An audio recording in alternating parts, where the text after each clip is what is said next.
A billionaire watches in disbelief as a homeless girl teaches sign language to his deaf son. But what happens next leaves everyone speechless and changes their lives forever. How's the weather where you are today? Drop a like and subscribe to our channel for more content. The October morning sun cast long shadows across Central Park as 32-year-old billionaire Marcus Wellington approached the playground, where his 7-year-old son Tommy was supposed to be waiting with his nanny. But when Marcus arrived at their usual meeting spot, he found something that made his heart stop. Tommy, his deaf son born without hearing, sat on a worn park bench next to a tiny girl who couldn't have been more than 6 years old. Her clothes were dirty and torn, her dark hair tangled, and her shoes had holes that revealed small, bare toes. But what shocked Marcus wasn't her obvious poverty. It was what she was doing.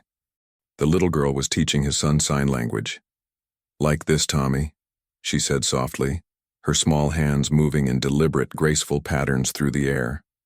"When you want to say thank you, you put your hand on your chin and move it forward like this." Her tiny fingers demonstrated the gesture with surprising precision. Tommy's eyes lit up with understanding, and he copied her movement, his face breaking into the biggest smile Marcus had seen in months. The boy had been struggling with communication since his diagnosis, and expensive speech therapists had made little progress. Marcus stood frozen behind a nearby tree, watching this impossible scene unfold. Where was Mrs. Peterson, Tommy's nanny? How had his son ended up with this homeless child? And how did a 6-year-old living on the streets know advanced sign language? "Now try saying friend," the girl continued, her voice gentle but mature beyond her years. "This is how you show someone they matter to you." As Tommy attempted the sign, Marcus felt something crack inside his chest. His son had never looked so engaged, so happy. The expensive private tutors, the exclusive special needs programs, the cutting-edge hearing aids. None of them had achieved what this little street child was accomplishing in minutes. "Very good."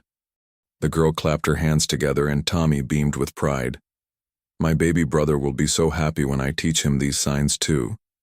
He's too little now, but when he gets bigger." Marcus stepped closer, his business instincts warring with parental concern. Who was this extraordinary child, and why was she alone with his son? "Excuse me," he called out, his voice carrying across the quiet morning air. Both children turned toward him. Tommy's face immediately lit up as he recognized his father, his small hands moving rapidly in the basic signs Marcus had learned. But it was the little girl's reaction that caught him off guard. Her entire body tensed and she instinctively moved as if to shield Tommy, her thin arms spreading protectively. "I wasn't doing anything wrong, mister," she said quickly, her chin raised defiantly despite the fear in her dark eyes. "I was just helping him. He seemed lonely." Marcus felt his heart constrict. This child, who probably weighed less than his briefcase, was trying to protect his son from a perceived threat. "I'm not angry," he said gently, crouching down to their level. "I'm Tommy's father. I was just wondering, where did you learn to sign so beautifully?" The girl's defensive posture relaxed slightly, but wariness remained in her expression. "I learned it for my baby brother," she said quietly. When she was still here, she got me books from the library. Said I needed to be ready to teach him when he gets old enough." "Where's your mother now?" Marcus asked, though something in the girl's tone already suggested the answer would break his heart. The child's lower lip trembled almost imperceptibly before she straightened her shoulders with heartbreaking determination. "She went to heaven 3 months ago. There was an accident at her work. A big building fell down and she didn't make it out." Marcus felt the blood drain from his face. 3 months ago. A building collapse. His mind raced back to the news reports he'd tried to ignore, the lawsuits his legal team had been handling, the settlement checks his company had been writing to victims' families. "What was your mother's name?" he whispered, though every instinct told him he didn't want to hear the answer. "Rosa Martinez," the girl said proudly. "She cleaned offices in a big tall building downtown. She worked really hard to take care of me and baby Miguel. She said she was going to make enough money to get us a real apartment someday." The world seemed to tilt beneath Marcus's feet. Rosa Martinez. He knew that name. It was on the settlement documents sitting on his desk, one of 17 victims of the Wellington Industries building collapse that had made headlines for weeks. The structural failure that his company's engineers had somehow missed during inspections. This little girl teaching his son to communicate was the daughter of a woman who had died because of his company's negligence. "What's your name, sweetheart?" he managed to ask, his voice barely steady. "Emma," she replied, tilting her head slightly. "Emma Martinez, and this is Tommy. He told me his name with his hands, see?" She demonstrated the finger spelling with perfect accuracy. Marcus looked at his son, who was watching the conversation with bright, attentive eyes, clearly understanding far more through body language and context than most people realized. Tommy's small hand reached out and gently touched Emma's arm. Then he made a series of signs that made the little girl smile. "He's saying you seem sad," Emma translated, her voice soft with concern. "He wants to know if you're okay." Marcus stared at the two children, his mind reeling with the impossibility of the situation. The daughter of Rosa Martinez, a woman whose death was directly connected to his company's failure, was sitting here teaching his son the very skills that could change Tommy's life forever. "Emma," he said carefully, "where have you been staying since? Since your mother passed away?" The girl's eyes darted away, and Marcus noticed how she unconsciously pulled her torn jacket tighter around her small frame. "Different places," she said evasively. "Me and Miguel were really good at finding safe spots. There's this alley behind the bakery where they throw away bread sometimes, and the lady at the shelter lets us wash up on Tuesdays." "You've been living on the streets for 3 months?" Marcus's voice cracked despite his attempt to remain calm. "With a baby?" Emma's chin lifted defiantly again. "I take good care of Miguel. I learned how to change diapers and make bottles, and I keep him warm and dry. I'm not little. I'm 6 3/4, and I'm very responsible." Tommy suddenly tugged on Marcus's sleeve, his small hands moving in rapid, urgent signs. Marcus recognized the gestures for help and friend, but Emma's translation made his heart stop. "He wants to know if you can help us," Emma said quietly, her voice losing some of its defensive edge. "He says you look like the kind of grown-up who fixes things." Marcus glanced around the park, suddenly aware of how this scene might appear to observers. A well-dressed billionaire talking to homeless children could be misinterpreted in countless ways, but something deeper than social anxiety was driving his next decision. "Emma, where is Miguel now?" he asked. "He's napping in our safe place," she replied, checking a small cracked watch on her wrist. "But I need to get back soon. He gets scared when he wakes up and I'm not there." The image of a baby alone in some hidden corner of the city made Marcus's chest tighten. Would you let me help you? Both of you?" Emma's eyes narrowed with suspicion beyond her years. "What kind of help? People say they want to help, but then they try to take us away from each other. Miguel is my brother, and we stay together no matter what." "I understand," Marcus said, and he meant it. The fierce protectiveness in her voice reminded him of his own feelings about Tommy. "I just want to make sure you're both safe and fed." Tommy watched this exchange with growing excitement, his hands moving in what Marcus now recognized as the sign for yes, repeated over and over. Emma noticed too, and a small smile crossed her face. "Your son is very kind," she said to Marcus. "Most kids don't want to play with someone who can't hear, but Tommy, he just wanted to learn." He said with his hands that he felt alone sometimes because people don't understand him. Marcus felt a surge of pride mixed with guilt. His son's empathy was remarkable, but it hurt to know Tommy felt isolated despite all the advantages Marcus had tried to provide. "Emma," Marcus said slowly, "what if I told you I could help you and Miguel have a safe place to stay, food to eat, and what if I could make sure you could continue teaching sign language?" "Why would you do that?" Emma asked, her voice small but direct. "You don't even know us." "Because your mother died in my building," Marcus thought, but couldn't say. "Because watching you teach my son has shown me something beautiful about human connection that all my money couldn't buy. Because you're 6 years old and shouldn't have to worry about keeping a baby alive on the streets." Instead, he said, "Because Tommy has learned more from you in one morning than he has from months of expensive tutors. And because everyone deserves help when they need it." Emma studied his face with an intensity that was unsettling from someone so young. Finally, she nodded slowly. Okay. But Miguel comes too, and if you try to separate us, I'll run away and you'll never find us. I promise, Marcus said, and meant it completely. We stay together. Tommy clapped his hands together excitedly and made a series of signs that caused Emma to giggle, the first truly childlike sound Marcus had heard from her. He says this is the best day ever, Emma translated, then looked at Marcus with curious eyes. He also wants to know if you know any signs too. Marcus demonstrated the few basic signs he'd learned, feeling clumsy and inadequate compared to Emma's fluid movements. But Tommy's face lit up with joy at his father's attempts, and even Emma looked impressed. You're trying really hard, she said with approval. That's what matters. Tommy can teach you more. He's a very good teacher when people actually listen to him. As they prepared to leave the park together, Marcus caught sight of Mrs. Peterson hurrying toward them, her face flushed with panic and apologies. The nanny had apparently lost track of Tommy during what was supposed to be a simple bathroom break. Mr. Wellington, I'm so sorry. I just turned around for 1 second and...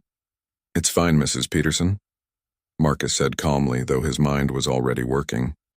Actually, it's better than fine. Tommy, are you ready to go meet Emma's brother? As the unlikely group prepared to leave the park, Marcus pulled out his phone and quickly canceled his morning meetings. For the first time in years, something mattered more than business. He was about to walk into a situation that would challenge everything he thought he knew about responsibility, family, and redemption.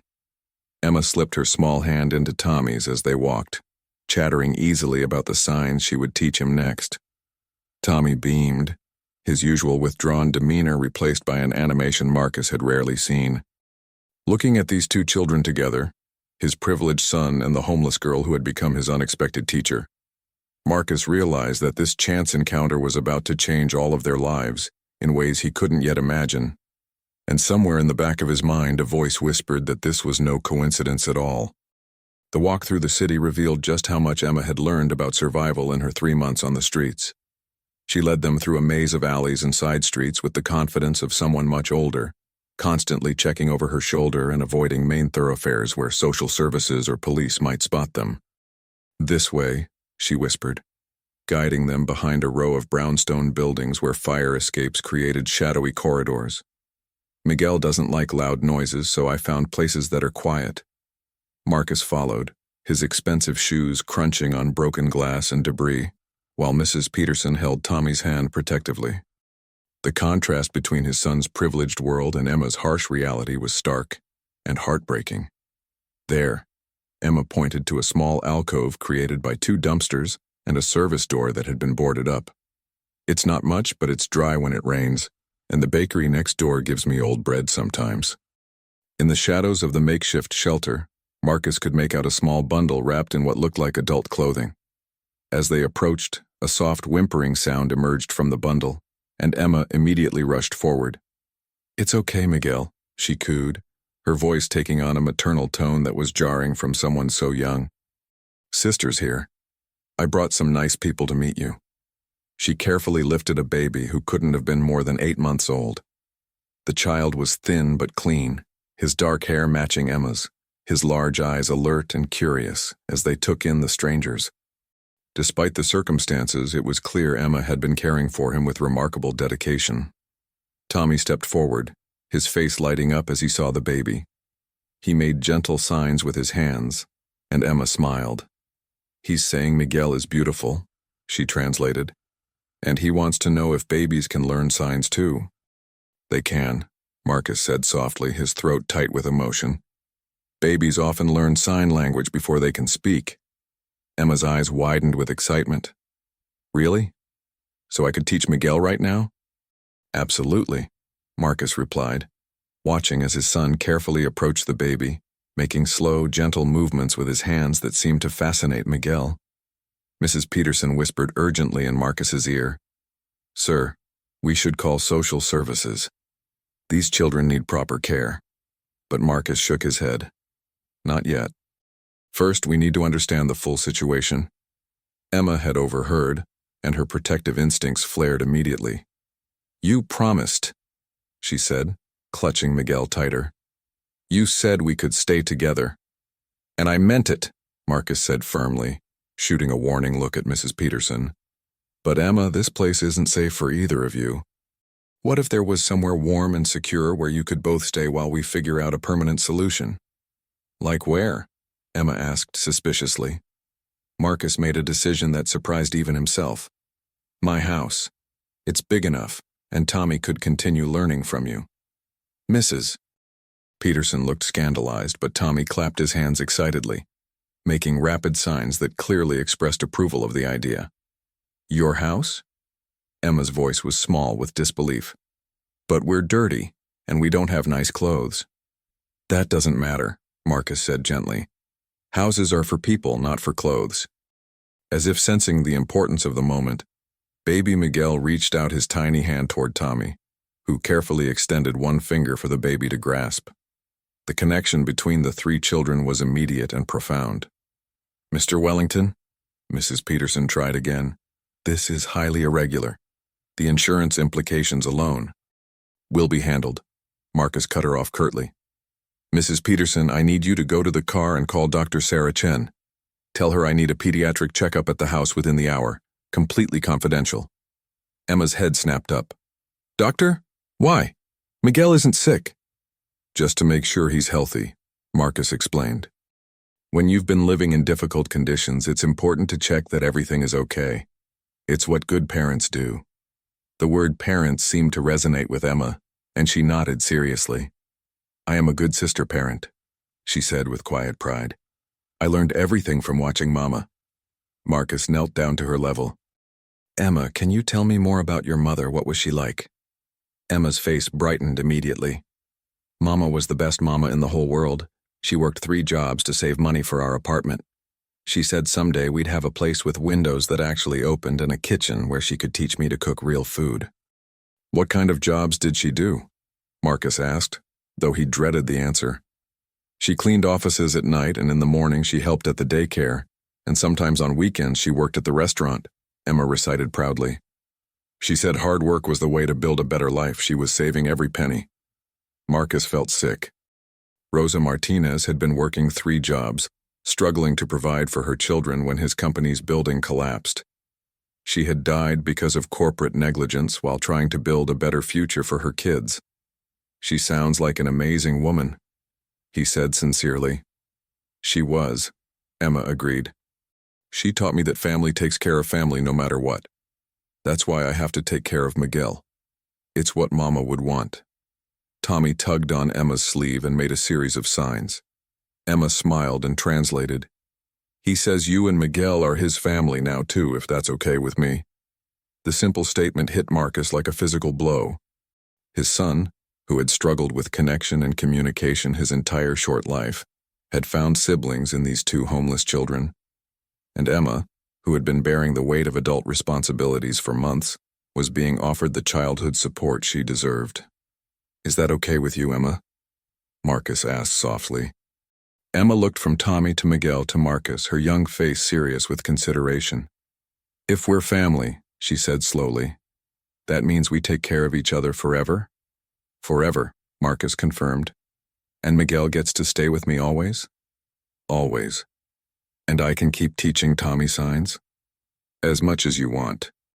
Emma took a deep breath, then looked directly into Marcus's eyes with startling maturity. "Then yes, we can be family." As they prepared to leave the alley, Marcus realized that he had just made a commitment that would transform all their lives. He was taking in the children of a woman whose death his company was responsible for, and somehow this felt like the beginning of redemption rather than the end of his world. Tommy walked between Emma and Marcus, holding both their hands, his face radiating happiness. Emma carried Miguel protectively, but her posture had relaxed for the first time since Marcus had met her. And as they emerged from the shadows into the afternoon sunlight, Marcus couldn't shake the feeling that this moment had been inevitable, that all the pain, loss, and guilt of the past months had been leading to this exact convergence of need and possibility. The real journey was just beginning. The Wellington mansion stood like a monument to success on the Upper East Side. its limestone facade and manicured gardens a stark contrast to the alley where Emma and Miguel had been surviving. As their car pulled through the wrought iron gates, Emma pressed her face to the window, her eyes wide with disbelief. "This is where you live?" she whispered, unconsciously holding Miguel tighter. "It's like a castle." Tommy bounced excitedly in his seat, signing rapidly to Emma about all the places he wanted to show her. His enthusiasm was infectious, and despite her overwhelming circumstances, Emma found herself smiling at his animated descriptions of the library, the music room, and the garden with its fountain. "The staff will be discreet," Marcus told Mrs. Peterson quietly as they approached the main entrance. "I've already sent word ahead, Doctor." Chen should arrive within the hour. But as they entered the marble foyer with its soaring ceiling and crystal chandelier, Marcus saw Emma freeze completely. Her small hand gripped Tommy's, and her breathing became shallow and rapid. "Emma?" Marcus knelt beside her. "What's wrong?" I can't," she stammered, looking around at the opulent surroundings. "This is too fancy. We don't belong here. What if Miguel cries and wakes people up? What if I break something expensive?" The vulnerability in her voice was heartbreaking. For months, this child had been responsible for keeping herself and a baby alive on the streets, developing survival instincts that now told her this environment was dangerous in its own way. Tommy seemed to understand immediately, even without hearing her words. He gently took Emma's free hand and led her to a comfortable sitting area away from the more intimidating formal spaces. Then he made a series of signs that caused Emma's tense shoulders to relax slightly. "What did he say?" Marcus asked. "He said his house felt scary to him too sometimes because it's so big and quiet," Emma translated, looking at Tommy with gratitude. "But he said I make it feel warmer." Mrs. Patterson appeared in the doorway, her usual professional demeanor softened by maternal concern. "Mr. Wellington, I've prepared the blue guest suite as you requested. It has a lovely view of the garden and I've set up a crib for the baby." "Thank you, Mrs. Patterson," Marcus replied, then turned back to Emma. "Would you like to see where you and Miguel will stay?" Emma nodded hesitantly, and they made their way upstairs. The guest suite was elegant but comfortable, with soft lighting and warm colors that made it feel less intimidating than the formal areas below. Most importantly, it was directly across the hall from Tommy's room. "The bathroom has a deep tub for baths, Mrs. Patterson explained gently to Emma, "and there are fresh towels and some clothes I thought might fit you. Mr. Wellington asked me to pick up a few things." Emma stared at the neatly folded children's clothes on the bed, simple but good quality items in her size. "These are for me?" she asked in disbelief. "Of course," Marcus said. "And we'll get whatever else you need." Dr. Chen arrived as promised, a warm, middle-aged pediatrician who had been treating Tommy since birth. She examined both children with gentle efficiency, pronouncing them remarkably healthy considering their circumstances. "Emma has done an extraordinary job caring for Miguel, Doctor," Chen told Marcus privately while the children played together in the next room.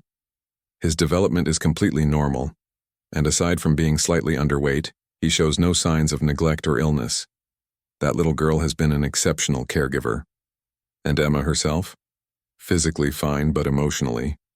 She's carrying trauma that no 6-year-old should have to bear. She needs stability, counseling, and most importantly, the chance to be a child again instead of a parent." That evening, after baths and a proper dinner, the 3 children sat together in Tommy's room.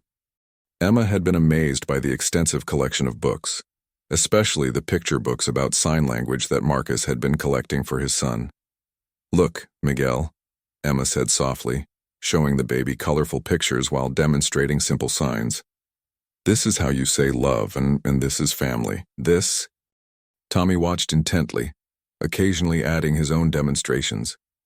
The sight of his son teaching and learning with such joy filled Marcus with a complex mixture of happiness and guilt. Later, after the children had fallen asleep, Marcus sat in his study staring at the settlement documents for Rosa Martinez.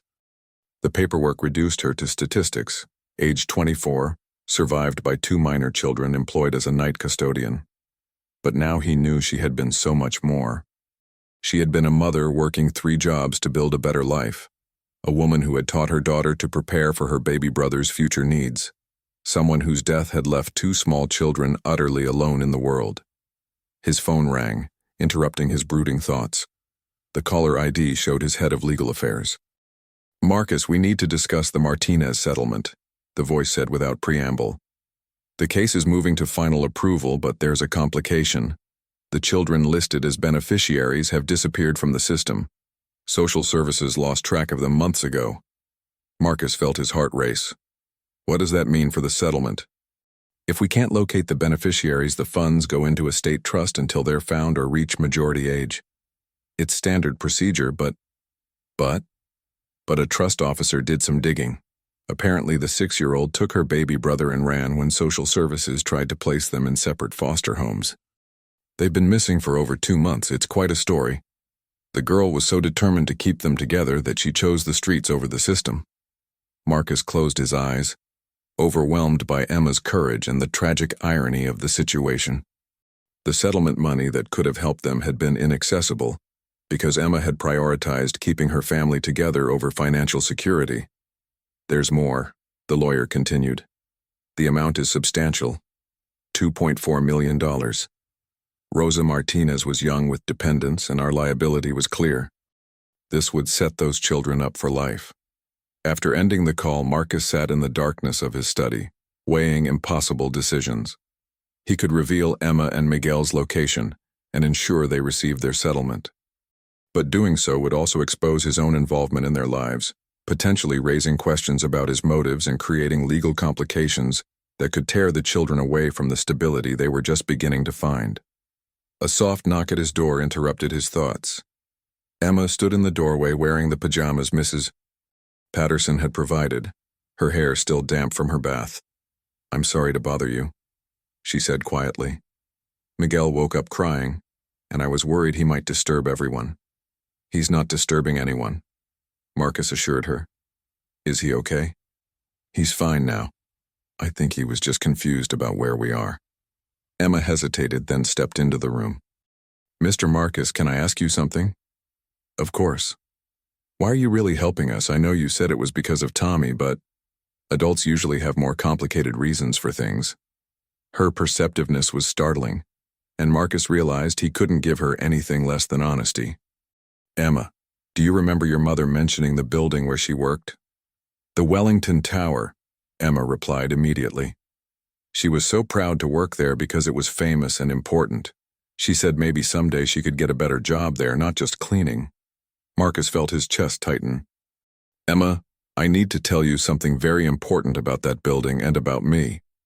Over the next hour, Marcus explained everything: his ownership of the building, the investigation that had revealed structural failures, his company's responsibility for the collapse, and the settlement that had been waiting for her and Miguel. He watched Emma's face carefully, expecting anger or accusation, but instead saw only deep thoughtfulness. "So the money Mama earned by dying, it's been waiting for us?" she asked finally. "Yes. More than enough to take care of you and Miguel for the rest of your lives." Emma was quiet for a long time, processing information that would challenge most adults. "If you tell people where we are, what happens to us?" "I don't know," Marcus admitted. "There would be investigations, court hearings, decisions made by people who don't know you. And Tommy? Tommy would miss you terribly." Emma nodded slowly, her expression grave. "I need to think about this. Can I think about it?" "Take all the time you need," Marcus said. "But Emma, whatever happens, I want you to know that meeting you and Miguel has been one of the most important things that's ever happened to Tommy and to me." Emma studied his face with those unnaturally mature eyes. "I think maybe Mama sent us to find each other," she said finally. "She always said things happen for reasons, even when we can't see them right away." As she turned to leave, she paused at the doorway. "Mr. Marcus, thank you for telling me the truth. Most grown-ups think kids can't handle the truth, but we're usually stronger than they think." After she left, Marcus remained in his study until dawn, understanding that the next 24 hours would determine the fate of 3 children who had become more important to him than he had ever imagined possible. The morning brought unexpected developments that would test everyone's resolve. Marcus was awakened by urgent knocking at his door, followed by Mrs. Patterson's voice calling through the wood. "Sir, there are people here to see you. They say it's about missing children." Marcus's blood ran cold. Downstairs in the foyer, 2 social workers and a police officer waited with official documents and grim expressions.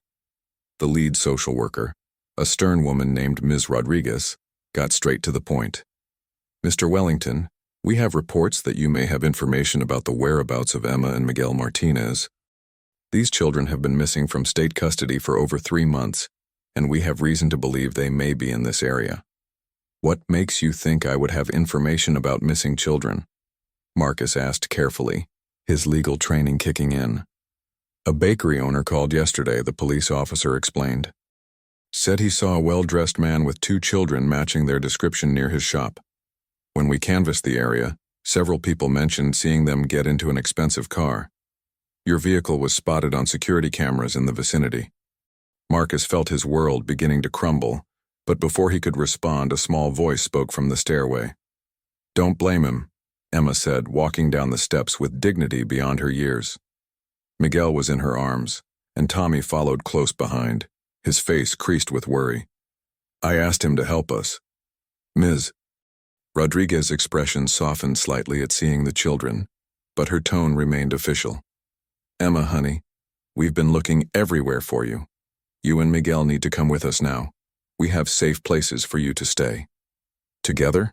Emma asked, though her tone suggested she already knew the answer. "We'll do our best, but babies have special needs and you're still just a little girl yourself. There are families specifically trained to care for infants." "No." Emma's voice was quiet but absolutely firm. "Miguel stays with me. That's not negotiable." Tommy stepped forward, his hands moving rapidly in sign language. Emma watched his movements, then translated with a trembling voice. "He says you can't take his family away. He says he'll be very sad if we go." "I understand this is difficult," Ms. Rodriguez said gently, "but we have to follow proper procedures. Emma, you've done an amazing job taking care of Miguel, but you deserve to be a child, not a parent." Marcus watched this scene unfold with growing anguish. Everything he'd tried to build over the past 24 hours was about to be destroyed by the very system designed to protect children. "There might be another way," he said carefully. All eyes turned to him, and Marcus realized he was about to make a decision that would irrevocably change his life. "What if I applied to become their foster parent?" The room fell silent.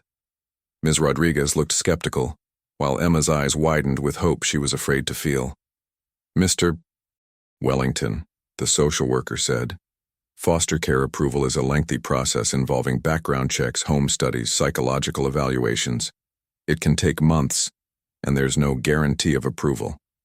I understand, but surely there are emergency provisions when children are in immediate need and have expressed a clear preference." "The children's preferences are considered, but Mr. Wellington, you're a single man with no child-rearing experience beyond your own son. The state tends to prefer 2-parent families or specialized caregivers for complex situations like this." Emma stepped forward, her small hand reaching for Marcus's. "He's not inexperienced," she said firmly. "He has Tommy, and Tommy is happy and smart and kind. And Mrs. Patterson helps, and there's room for all of us, and—" Her voice broke slightly. "Please don't make me choose between being a kid and keeping Miguel safe. I can't do that." Tommy moved to Emma's other side, taking her free hand and making signs that clearly expressed his support. The visual of the 3 children standing together, united in their determination to remain a family, was powerful. Dr. Chen arrived at that moment, having been called by Marcus. Her presence added professional weight to the situation. "I examined both children yesterday," she said to the social workers. "In my professional opinion, Emma and Miguel have an extraordinarily strong bond that would be traumatic to break. Furthermore, Tommy Wellington has shown more developmental progress in the past day than in the previous 6 months, directly as a result of his interaction with Emma." Ms. Rodriguez looked troubled. "Dr. Chen, while I respect your opinion, we can't make placement decisions based on 1 day's observation." "Then give us a week," Marcus said. "Official emergency foster placement while you process a full application." Dr. Chen can monitor the children's well-being, and you can conduct whatever evaluations you need. A week isn't enough time for proper vetting. A week is enough time to see if the children thrive or struggle, Dr. Chen interrupted. And sometimes, the best interests of children require flexible thinking. The police officer, who had been quietly observing, spoke up. The children are clearly safe and well cared for here. They're not in immediate danger, and they've expressed their preferences clearly. A temporary placement while expediting the proper processes seems reasonable. Emma looked between the adults, understanding that her fate was being decided by people who meant well, but couldn't truly understand what it felt like to be responsible for a baby's survival at age 6. "Can I say something?" she asked quietly. "Ms." Rodriguez nodded, and Emma took a deep breath before speaking with a maturity that stunned everyone present. "I know I'm just a kid, and I know grown-ups think they know what's best for other kids, but I've been taking care of Miguel for 3 months by myself, and he's healthy and happy. Mr. Marcus and Tommy aren't trying to replace my mama or pretend they're my new family. They're just giving us a safe place to be together while we figure out what happens next." She paused, looking directly at Ms. Rodriguez. "I'm not asking you to let me keep being Miguel's mama forever. I'm asking you to let us stay together while real grown-ups help me learn how to be a kid again. Isn't that what you want for me?" The social worker's professional demeanor cracked slightly. "Emma, it is what we want for you. But there are rules and procedures designed to protect children." "Then bend the rules." Tommy's voice spoke clearly for the first time since anyone could remember. Everyone turned in shock. Tommy, who had been learning to vocalize with his hearing aids, had spoken aloud instead of signing. His voice was slightly distorted but perfectly understandable. "Bend the rules," he repeated, looking directly at Ms. Rodriguez. "Some things are more important than rules." The power of hearing Tommy speak for the first time, combined with the emotional weight of the situation, shifted something fundamental in the room's dynamic. Dr. Chen seized the moment. "Ms. Rodriguez, what if we propose a trial period with intensive monitoring? I can provide daily evaluations, a child psychologist can assess the emotional well-being of all 3 children, and we can have weekly check-ins with your office."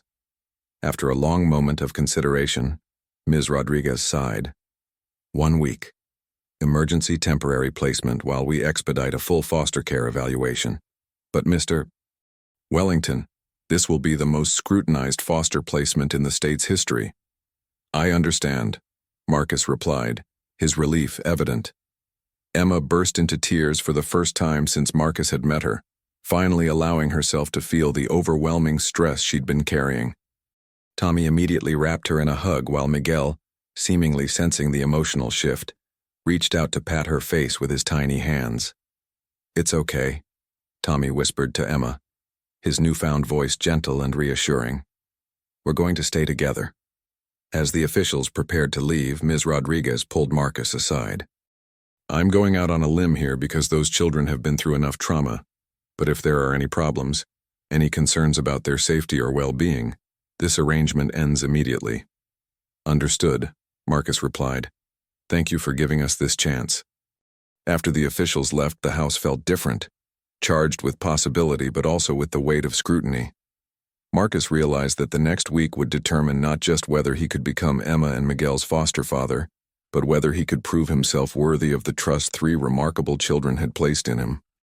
That evening, as he watched Emma teach Tommy new signs while Miguel played contentedly nearby, Marcus understood that his entire identity had shifted. He was no longer just a businessman seeking redemption for his company's failures.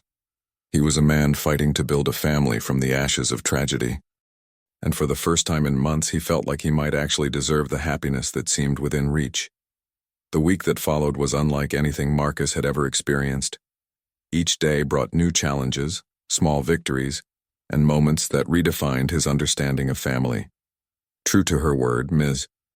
Rodriguez conducted surprise visits while Dr. Chen and a child psychologist named Dr. Williams monitored every aspect of the children's adjustment. Tommy's breakthrough in speaking had opened floodgates of communication. He chattered constantly to Emma, mixing spoken words with sign language in a unique form of expression that seemed to unlock his personality in ways Marcus had never seen. Emma, meanwhile, slowly began to relax her hypervigilant caretaker role as she realized Miguel's safety wasn't entirely dependent on her. "Look what Tommy taught me," Emma said on Thursday morning, demonstrating a complex sign combination. "He said this is how you say grateful and hopeful together. It's like one big feeling." Marcus watched from the kitchen doorway as the three children sat together on the living room floor. Miguel had learned to clap when Emma and Tommy signed to each other, and his delighted laughter filled the house with a warmth it had never known. Dr. Williams had been cautiously optimistic in her reports. "Emma is showing remarkable resilience," she told Marcus during one of their sessions. "The stability and security she's feeling here is allowing her to process her trauma instead of just surviving it. And Tommy's progress has been extraordinary. It's as if he's been waiting his whole life for siblings." But the true test came on Friday afternoon when Ms. Rodriguez arrived for her final evaluation before making her recommendation to the court. She spent hours observing the children's interactions, reviewing medical reports, and conducting interviews with everyone in the household. "Emma," she said gently during their private conversation, "in a perfect world, what would make you happiest?" Emma considered the question seriously before answering.